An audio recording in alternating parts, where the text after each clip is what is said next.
Teks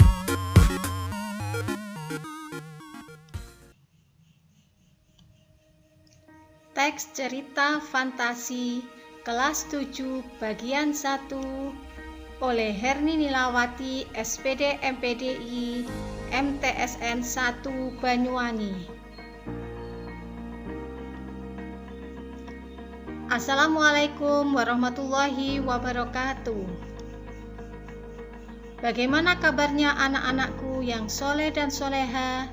Semoga hari ini kalian sehat walafiat dan selalu dalam lindungan Allah Subhanahu wa Ta'ala.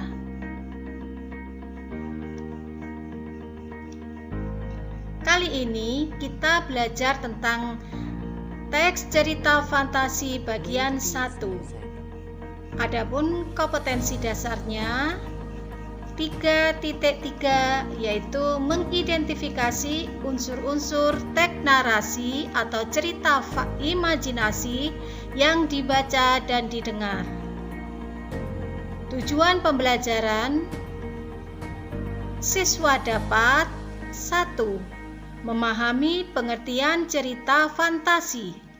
2. Memahami ciri-ciri cerita fantasi. 3. Mengidentifikasi unsur-unsur pembangun cerita fantasi.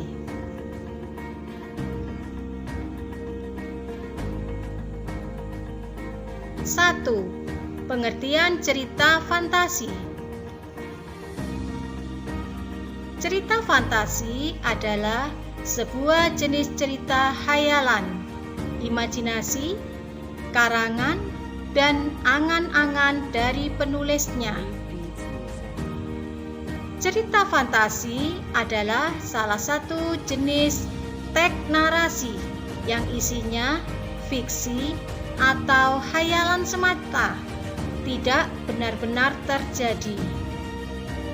Contoh seperti cerita Doraemon dan Nobita, petualangan si Dora, Calx John, atau Dunia Kapur, dan lain-lain. 2. Ciri-ciri umum cerita fantasi. A.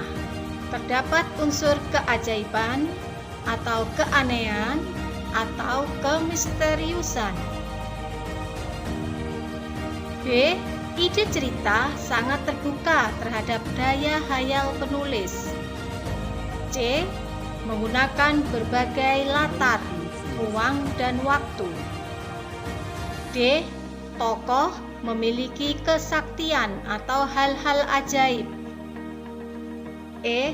Bersifat fiksi atau khayalan semata. F. Bahasanya variatif, ekspresif, dan menggunakan bahasa percakapan, bukan bahasa formal. 3. Unsur pembangun cerita. Unsur pembangun cerita dibagi menjadi 2, yaitu unsur intrinsik dan unsur ekstrinsik. Unsur intrinsik adalah unsur yang berasal dari dalam karya sastra. Contohnya tema, tokoh, perwatakan, latar, sudut pandang, alur, amanat. Sedangkan unsur ekstrinsik adalah unsur yang berasal dari luar karya sastra. Contohnya bahasa, latar belakang pengarang, nilai-nilai yang terkandung. Jika digambarkan unsur intrinsik sebagai berikut. 1. Tema. 2. Tokoh. 3. Perwatakan. 4. Latar. 5. Alur. 6. Sudut pandang. 7. Amanat.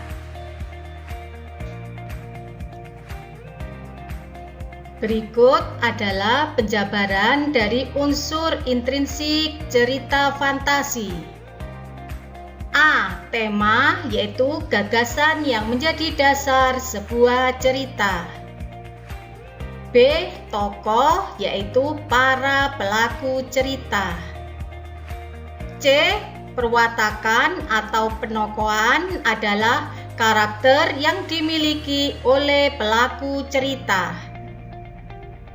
Perwatakan dibagi menjadi 3, yaitu protagonis, tokoh yang mendukung jalannya cerita, tokoh baik. 2. Antagonis, yaitu tokoh penentang cerita, berwatak jahat. 3. Tritagonis, yaitu tokoh pembantu baik untuk tokoh protagonis maupun antagonis. Ada 2 cara dalam menggambarkan perwatakan atau penokohan, yaitu teknik analitik, teknik dramatik. 1.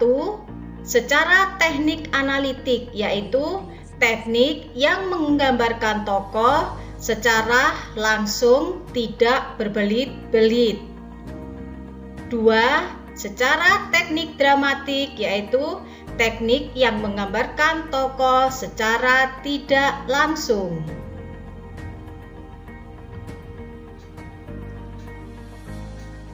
D. Latar. Latar adalah keterangan tempat, waktu, dan suasana terjadinya sebuah cerita. E. Alur. Alur adalah rangkaian dari peristiwa-peristiwa atau jalannya cerita. Tahapan alur adalah perkenalan, penampilan masalah, klimaks atau puncak ketegangan, dan anti klimaks, yaitu ketegangan menurun dan pelerian. Alur dibagi menjadi 2, yaitu alur maju yang disebut dengan progresif. 2. Alur mundur disebut dengan regresif. 3. Alur campuran. F. Sudut pandang. Sudut pandang adalah cara pengarang memosisikan diri dalam cerita. Sudut pandang dibagi menjadi 2, yaitu sudut pandang orang ke-1 dan sudut pandang orang ke-3. Sudut pandang orang ke-1 menggunakan kata ganti orang ke-1 seperti aku dan saya.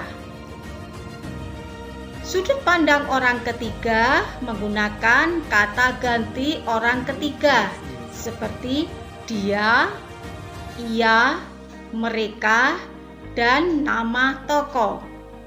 Pada cerita teks fantasi menggunakan sudut pandang orang ketiga. G. Amanat.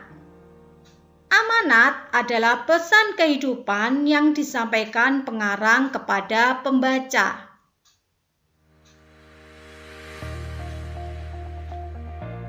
Demikian anak-anakku pembelajaran cerita fantasi bagian 1.